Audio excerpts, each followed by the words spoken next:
اختصه من بين الأنام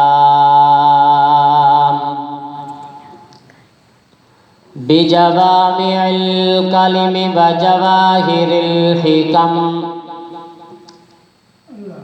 صلى الله تعالى عليه وعلى آله وصحبه وبارك وسلم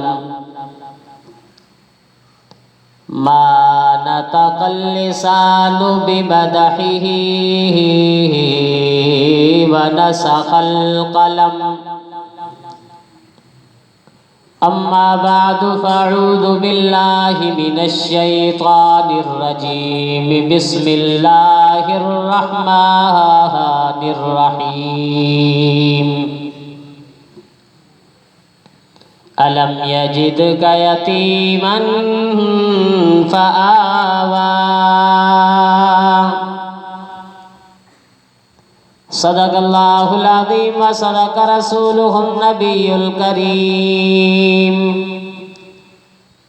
ونحن على ذلك لمن الشاهدين والشاكرين والحمد لله رب العالمين.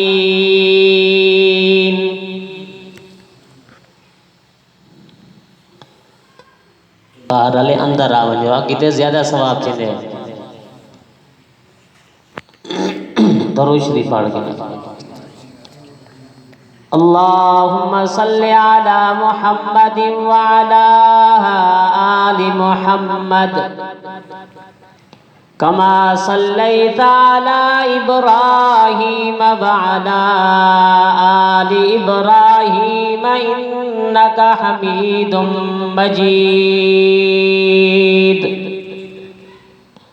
اللهم بارك على محمد وعلى آل محمد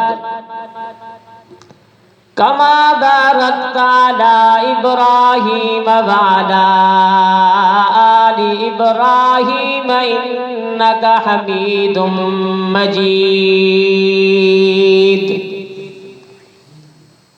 رب اشرح لي صدري ويسر لي أمري واحلل عقدة من لساني يفقهوا قولي.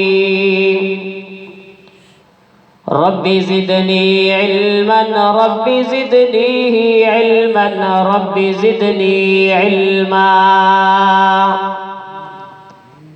سبحانك لا علم لنا إلا ما علمتنا إنك أنت العليم الحكيم.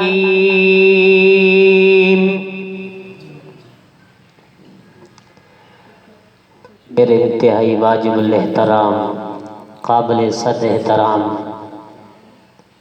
میں نے آپ حضرات کے سامنے قرآن مجید فرقان حمید اللہ کی لاریب کتاب میں سے ایک آیت مبارکہ تلاوت کی ہے. دعا ہے اللہ رب العزت سے مجھے کما حقہ بیان کرنے کی توفیق عطا فرمائے. اس کے بعد مجھے اور آپ کو اس کے اوپر عمل کرنے کی بھی توفیق عطا فرمائے. پچھلے جمعہ عرض کر رہا تھا محبوب صلی اللہ علیہ وسلم 3 سال تک حلیمہ کے پاس رہے، پھر 3 سال اپنی والدہ ماجدہ سیدہ آمنہ کے پاس رہے. 6 سال کی عمر میں محبوب صلی اللہ علیہ وسلم کو ایک صدمہ پہنچا کہ آپ کی والدہ ماجدہ کا انتقال ہوا. پھر 2 سال اپنے دادا کے پاس رہے.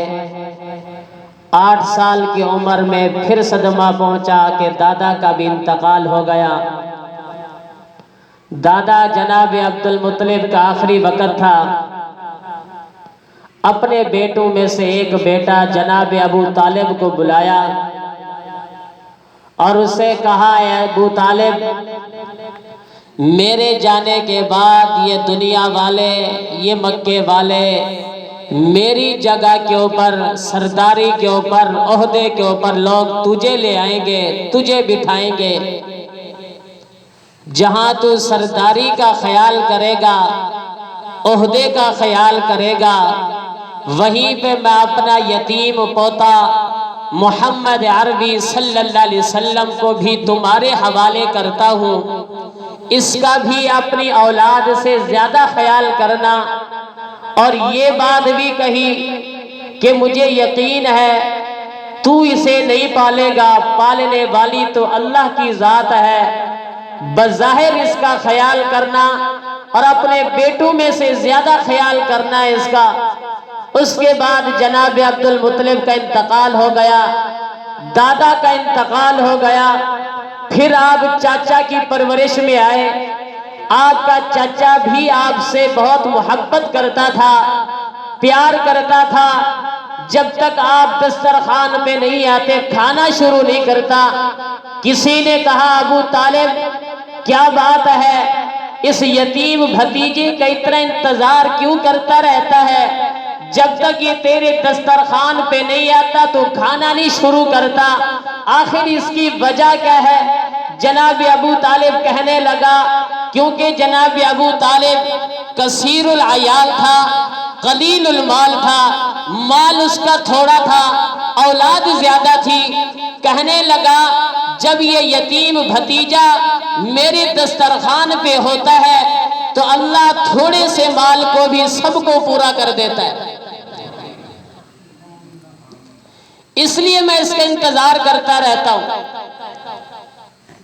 پھر اللہ کے نبی صلی اللہ علیہ وسلم کی عمر مبارک 12 سال ہوئی، آپ کا چچا سفر تجارت پہ جانے لگا۔ اب آنے سے پہلے بابا کا انتقال ہو گیا، 6 سال کی عمر میں ماں کا انتقال ہو گیا، 8 سال کی عمر میں دادا کا انتقال ہو گیا۔ ہر ایک علماء نے لکھا، فرمایا اللہ نے ایک ایک رشتے کو کاٹا، کیونکہ بچہ جیسے ہی ابھرتا ہے، جیسے ہی جوانی کی طرف آتا ہے، جیسے ہی بڑا ہوتا ہے، یا تو وہ بابا سے مانگتا ہے، یا وہ ماں سے مانگتا ہے، یا وہ دادا سے مانگتا ہے۔ اللہ نے سارے رشتوں کو توڑا اور بتانا چاہتے ہیں کہ محبوب صلی اللہ علیہ وسلم کی پرورش کرنے والا میں ہوں، جب بھی مانگے سو مجھ سے ہی مانگے۔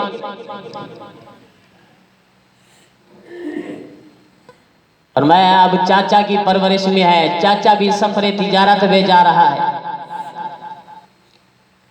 اولاد والو دل پہ ہاتھ رکھ کے کبھی سوچو تو صحیح کہ محبوب صلی اللہ علیہ وسلم کو بچپن میں کتنے صدمے پہنچے۔ ہمارے بیٹے کا پیچھے کوئی نہ ہو، ماں بھی نہ ہو، دادا بھی نہ ہو، گھر میں اور کوئی نہ ہو، اکیلا ہمارا بیٹا ہو اور ہم بھی سفر پہ جانے لگے تو اس وقت بیٹے کی چہرے بھی جو کیفیت ہے وہ ہم محسوس کر سکتے، کیا کیفیت ہوگی۔ اب صرف چچا کا سہارا ہے بظاہر، اب وہ بھی سفر تجارت میں جا رہا ہے۔ اس وقت محبوب صلی اللہ علیہ وسلم نے فرمایا چچا میں بھی آپ کے ساتھ جانا چاہتا ہوں۔ چچا بھی آپ سے محبت کرتا تھا، کہنے لگا بھتیجے چلو، میں آپ کو روک بھی نہیں سکتا، انکار نہیں کر سکتا، چلو میں تمہیں ساتھ لے چلتا ہوں۔ اللہ کے نبی صلی اللہ علیہ وسلم نے تیاری کی اور پھر فرمایا چچا میرا ایک دوست ہے، اس کو بھی ساتھ لے چلتے ہیں۔ فرمایا کون سا دوست ہے؟ آپ نے فرمایا میرا دوست ہے ابو بکر ہے، جو بچپن کا دوست ہے، بچپن کی دوستی ہے ان کی، بچپن میں ان کی دوستی ہے، جوانی میں ان کی دوستی ہے، نبوت کے اعلان نبوت کے بعد کی دوستی ہے، مکے کی دوستی ہے، مدینے کی دوستی ہے، سفر کی دوستی ہے، حضر کی دوستی، حتیٰ کہ آج بھی روزہ کے اندر اکٹھے جا رہے ہیں، ان کی دوستی اب بھی جا رہی ہے۔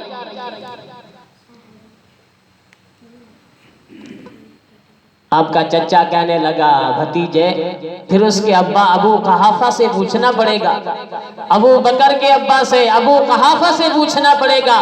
محبوب صلی اللہ علیہ وسلم نے فرمایا چچا چلو اس سے چھٹی میں مانگتا ہوں۔ اللہ کے نبی صلی اللہ علیہ وسلم نے ابو بکر کی چھٹی مانگی، ابو بکر بھی اس سفر میں ساتھ ہے، عجیب سفر ہے، اب اس سفر کے اندر امیہ کا غلام بلال بھی اس سفر میں موجود تھا، بچپن کے اندر ہے، محبوب صلی اللہ علیہ وسلم کی عمر 12 سال ہے۔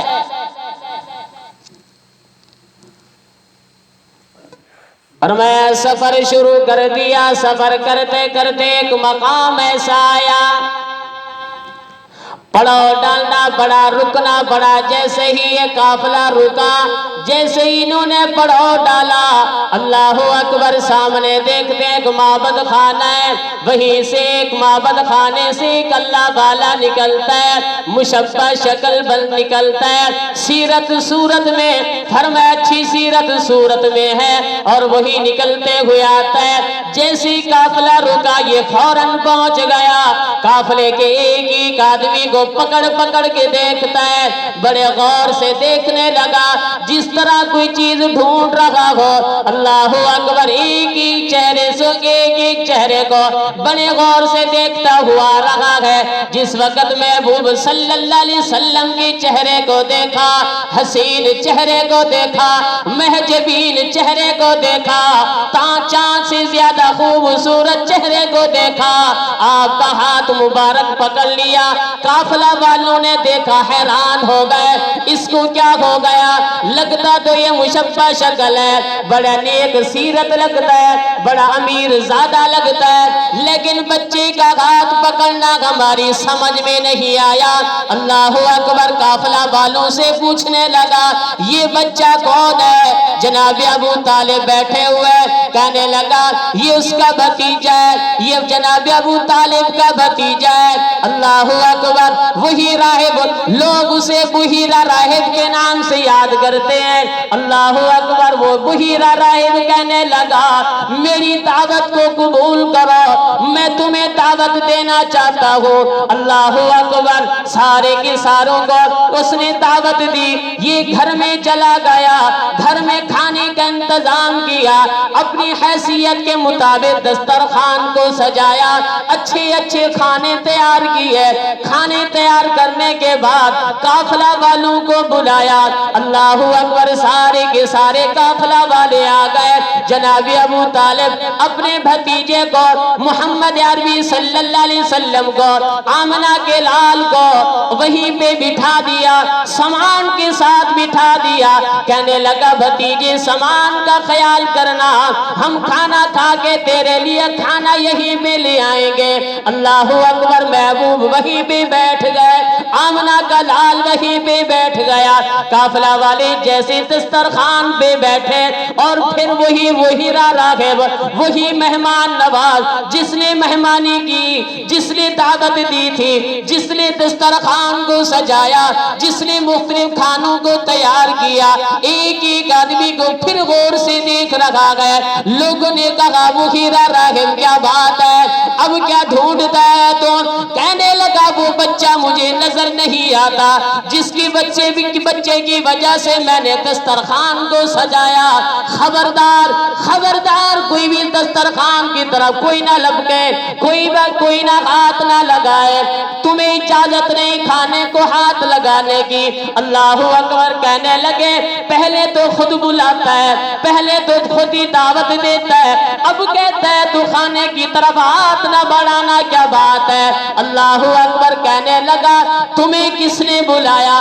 تمہیں دعوت ملی ہے تو اس بچے کی وجہ سے ملی ہے، تمہیں یہ کھانا مل رہا ہے تو اس بچے کی وجہ سے مل رہا ہے، تمہیں دعوت دی ہے تو اس بچے کی وجہ سے دی ہے، جاؤ پہلے اس بچے کو دسترخوان پہ لے آؤ، پھر تمہیں روٹی ملے گی۔ جناب ابو طالب گئے اور اپنے بھتیجے کو اٹھایا، کہا میرے بھتیجے، اے میرا بھتیجا، جس دسترخوان پہ تو نہیں ہوتا دنیا ہمیں روٹی بھی نہیں دیتی۔ یہ ابو طالب پرورش نہیں کر رہا، بلکہ ابو طالب کو روٹی مل رہی ہے تو محبوب کی جوتیوں کے صدقے سے مل رہی ہے۔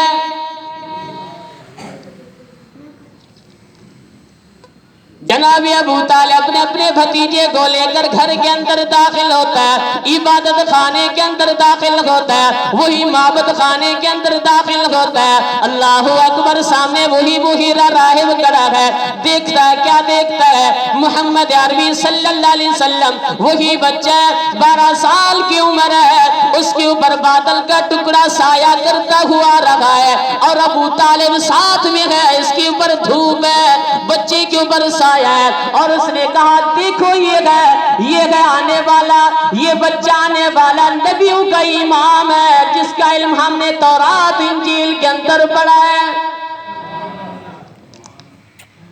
کہنے لگا یہی سردار ہے، یہی نبیوں کا امام ہے، یہی امت کے لیے رحمت بن کے آنے والا نبی یہی ہے۔ محبوب صلی اللہ علیہ وسلم جیسے ان کے قریب ہے، دسترخوان کے قریب ہے، دسترخوان کے ارد گرد پہلے والے قافلے والے بیٹھے ہوئے تھے، وہیں بھی جگہ نہ تھی۔ محبوب صلی اللہ علیہ وسلم کی بچپن سے یہ خوبی تھی، آپ ٹولی کے اندر اور ہجوم کے اندر گھس کے نہیں بیٹھتے، جہاں جگہ مل جاتی وہیں بیٹھ جایا کرتے تھے۔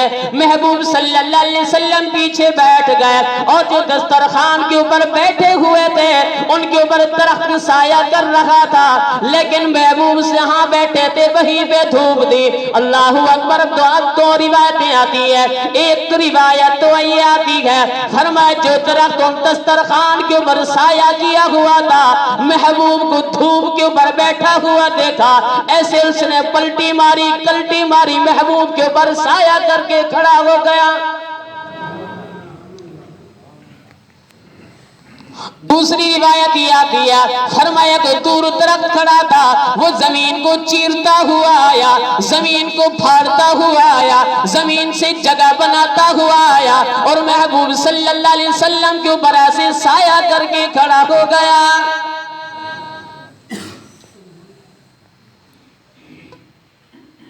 اس وقت پھر بحیرہ راہب نے کہا دیکھو یہ نبی ہے، اور نبیوں کا سردار یہی ہے، اور امت کے لیے رحمت بن کے آنے والا یہی ہے۔ پھر اس بحیرہ راہب نے پوچھا جناب ابو طالب سے کہاں جا رہے ہو؟ جناب ابو طالب نے کہا سفر تجارت کا ارادہ ہے، مختلف شہروں سے ہوتے ہوئے روم تک ہم پہنچیں گے۔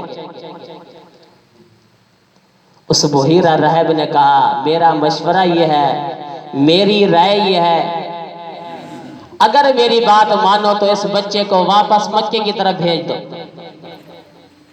کیوں؟ کہنے لگا اس لیے کہ رومی اس کو تلاش کر رہے ہوں گے۔ ابھی یہ بات ہو ہی رہی تھی کہ بحیرہ راہب کا دروازہ کھٹکھٹا، بحیرہ راہب دروازے میں گیا، دیکھا 7 آدمیوں کا وفد ہے جو رومی کھڑے ہیں، اور کہنے لگے ہم اس بچے کو ہم تلاش کر رہے ہیں جو آخری نبی بن کے آنے والا ہے، ہماری کتابوں میں لکھا ہوا کہ 12 سال کی عمر میں وہ سفر کرے گا۔ اب وہ بحیرہ راہب پوچھنے لگا اس بچے کو تلاش کر کے کیا کرو گے تم؟ کہنے لگے ہم اس کو نعوذ باللہ قتل کر دیں گے۔ وجہ؟ کہنے لگے نبوت بنو اسحاق سے بنو اسماعیل کی طرح منتقل کیوں ہی ہے؟ بحیرہ راہب نے کہا اچھا، جس رب نے اس کو نبی بنانے کا فیصلہ فرما لیا ہے، قدرت کا فیصلہ اس کو نبوت دینی ہے، تمہاری کتابوں کے اندر بھی لکھا ہوا کہ اللہ نے اس کو نبی بنانا ہے، جب تقدیر کا فیصلہ اس کو نبی بنانا ہے، تم کون ہو تقدیر کے فیصلے کو بدلنے والے؟ جب اللہ نے فیصلہ کر لیا ہے، رب کا حکم ہے، تقدیر کا فیصلہ اسے نبی بنانا ہے، اب تم کون اس کو نبی بننے سے روکنا؟ کیونکہ جو کچھ بھی ہوتا ہے رب جو کچھ بھی کرتا ہے رب ہی کرتا ہے۔ فرمائے ایک تدبیر تمہاری ہے، ایک تدبیر رب کی ہے، غالب وہی آتی ہے جو رب کی تدبیر ہوتی ہے۔ فرمایا حضرت صالح علیہ السلام قوم کی طرف گئے، انہیں بتایا لوگوں اللہ کے سامنے جھکو، اللہ کی عبادت کرو۔ اللہ سے مانگو، اللہ ہی سب کچھ کرنے والا ہے۔ قوم والوں نے کیا کہا؟ اللہ اکبر، کہنے لگے اے صالح ہم تیری بات کو ایک شرط پہ مانیں گے، جب ہماری شرط تو پورا کرے گا ہم تیری نقش قدم پہ بھی چلیں گے، ہم تیری فرما برداری بھی کریں گے، ہم تیرے ہاتھ پر بیعت بھی کریں گے۔ اللہ اکبر، شرط کیا ہے؟ کہنے لگے یہ سامنے جو پتھر کی چٹان ہے اس میں سے اونٹنی نکل ہے، ہم تیری فرما برداری کر لیں گے۔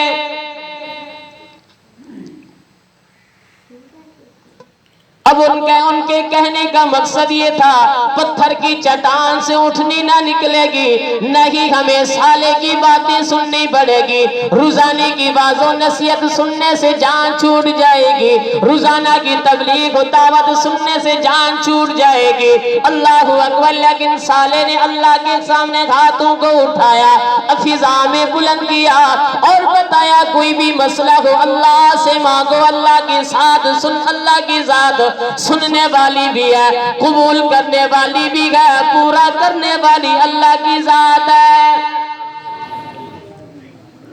فرمایا رب کے دروازے پہ آنا تیرا کام ہے، رب سے مانگنا تیرا کام ہے، رب کے سامنے جھکنا تیرا کام ہے، رب کے سامنے سجدہ ریز ہونا تیرا کام ہے، رب کے سامنے نیاز جبین کو جھکانا تیرا کام ہے، رب کے سامنے جو جھولیاں دامن کا پھیلانا تیرا کام ہے، باقی دعاؤں کو قبول کرنا اللہ کی ذات کا کام ہے۔ فرمایا رب کی دروازے پہ آگے رب کو منانا تیرا کام ہے، آنکھوں سے آنسوں کا ایک قطرہ نکالنا تیرا کام ہے، اسی ایک قطرے کی وجہ سے جہنم کو بجھا کر تیرا ٹھکانہ جنت کے اندر بنانا رب کا کام ہے۔ حضرت صالح علیہ السلام نے دعا کی اور قوم کے سامنے اونٹنی نکل آئی، پتھر کی چٹان سے اونٹنی نکل آئی، جیسے ہی باہر آئی وہی اونٹنی نے بچہ دے دیا، لیکن قوم والوں نے دیکھا، دیکھنے کے بعد پھر بھی انہوں نے نافرمانی شروع کر دی۔ حضرت صالح علیہ السلام بتانا چاہتے تھے کہ سب کچھ کرنے والی ایک اللہ کی ذات ہے، وہ چاہے پتھر کی چٹان سے نکال دے اس کی مرضی ہے۔ اللہ اکبر، اب وہی اونٹنی کو مانگ تو لیا، خود ہی مصیبت میں پڑ گئے۔ جو وہ اونٹنی جنگل میں جاتی سارا چارہ کھا جاتی، جس کنویں میں جاتی سارا کا سارا پانی پی جاتی، اب اس کے خلاف منصوبے شروع کر دیے، اس اونٹنی کو کیوں نہ قتل کر دیا جائے۔ وقت نبی حضرت صالح نے پہلے سمجھایا لوگوں خیال کرنا برے ارادے کے ساتھ اس اونٹنے کے قریب نہ جانا، ورنہ تم اللہ کے عذاب کو دعوت دینے والے ہوں گے۔ لیکن قوم والوں نے اسے اس اونٹنی کو قتل کر دیا۔ حضرت صالح علیہ السلام کو پتہ چلا، موقع واردات پہ گئے، اللہ کی طرف سے آنے والی نشانی کو مردہ دیکھا، قتل ہوئے دیکھا، آپ کی آنکھیں بھر آئیں، رونے لگے، آنکھوں میں آنسو آ گئے، اور آپ نے فرمایا تم نے یہ کیا کیا ہے؟ اللہ کی طرف سے ایک نشانی کو، علامت کو، جس معجزے کو تم نے مانگا اسی معجزے کو تم نے قتل کر دیا۔ جس وقت صالح علیہ السلام واپس گئے، اب قوم والوں نے ارادہ کیا کیوں نہ اس نبی کو ہی قتل کر دیں، ہم اس صالح کو کیوں نہ قتل کر دیں ہم۔ کچھ لوگ تیار ہوئے کہ رات کے وقت ہم جائیں گے اس نبی کو ہی قتل کر دیں گے، نعوذ باللہ۔ حضرت صالح علیہ السلام کا گھر پہاڑی کے اوپر تھا، جب یہ پہاڑی کے اوپر چڑھنے لگے اللہ نے ایک چٹان کو حکم دیا جا میرے نبی کی حفاظت کر۔ وہی چٹان آئی، نیچے گرتے گرتے جتنے آدمی بھی چڑھ رہے تھے نافرمان اللہ کے نبی کو قتل کرنے کے ارادے سے، وہی چٹان کے نیچے آئے، سارے کے سارے نیست و نابود ہو گئے۔ تم عرض کر رہا تھا اللہ جو کچھ بھی چاہتا ہے، جس وقت بھی چاہتا ہے، رب کرنے پر قادر ہے۔ اب قوم سمود کے پر جو عذاب آیا، ساری کی ساری بستی نیست و نابود ہو گئی، کھنڈرات کی شکل بن گئی، ایسا لگتا تھا یہاں پہ کوئی بستہ ہی نہ تھا۔ غالباً جنگ تبوک کے بعد، جنگ تبوک کا موقع تھا، محبوب صلی اللہ علیہ وسلم کا ادھر سے گزر ہوا، قوم سمود کے بعد جو عذاب آیا اس بستی سے گزر ہوا۔ اللہ کے نبی صلی اللہ علیہ وسلم نے نشاندہی فرمائی، فرمایا یہ وہ جگہ ہے جو قوم سمود کے اوپر عذاب آیا تھا، اور یہ وہ کنواں ہے جس کنویں سے وہ اونٹنی پانی پیا کرتی تھی۔ آپ نے فرمایا، محبوب صلی اللہ علیہ وسلم نے فرمایا، صحابہ تم بھی صرف اس کنویں سے پانی لینا، باقی کسی کنویں سے پانی لینے کی اجازت نہیں۔ بعض لوگوں نے ہانڈی چاری ہوئی تھی، آٹا تیار کیا ہوا تھا، روٹیاں پکائی ہوئی تھی، محبوب صلی اللہ علیہ وسلم نے فرمایا ہانڈیوں کو گرا دو اور آٹے کو بیکار کر دو، ضائع کر دو، کسی اور کنویں سے پانی لینے کی اجازت نہیں، کیونکہ یہ اللہ کے عذاب کی جگہ ہے، اور یہاں سے کوچ کرو، یہاں پہ پڑاؤ بھی نہ ڈالو، کہیں اللہ کی طرف سے کوئی مصیبت نہ آ جائے۔ اور دوسری جگہ پہ محبوب صلی اللہ علیہ وسلم نے فرمایا ایسی جگہوں سے جیسے ہی گزرو جس جگہ کے اوپر اللہ کا عذاب آیا، ان جگہوں سے عاجزی انکساری کے ساتھ گڑ گڑا کر روتے ہوئے جلدی سے نکل جاؤ، کہیں تمہاری غفلت کی وجہ سے کسی بلا کے اندر مبتلا نہ ہو جاؤ۔ پھر تیسری جگہ کے پر محبوب صلی اللہ علیہ وسلم نے فرمایا کبھی بھی کسی نبی سے معجزہ طلب نہیں کرنا۔ اب معجزہ طلب کرنے والوں کا انجام دیکھو، خود ہی انہوں نے طلب کیا، خود ہی اس مصیبت کے اندر مبتلا ہو گئے، اور نتیجہ یہ نکلا کہ اللہ کے عذاب کے مستحق بن گئے، اور ایسے بستی ہو گئے جیسے یہاں پہ کوئی بستہ ہی نہ تھا۔ تو عرض کر رہا تھا، رب جو کچھ بھی چاہتا ہے، جس وقت بھی چاہتا ہے، جہاں بھی چاہتا ہے، جس کے لیے بھی چاہتا ہے، رب کرنے پر قادر ہے۔ اس لیے ہمارا ہر سوال، ہر دعا، ہر التجا رب سے ہو، کیونکہ رب کی ذات سننے والی اور قبول کرنے والی اللہ کی ذات ہے۔ اس لیے ہم بھی کوشش کریں ہر وقت اللہ سے مانگیں، اللہ کو منائیں، اللہ کو راضی کریں، کوشش کریں اعمال صالحہ کریں، نماز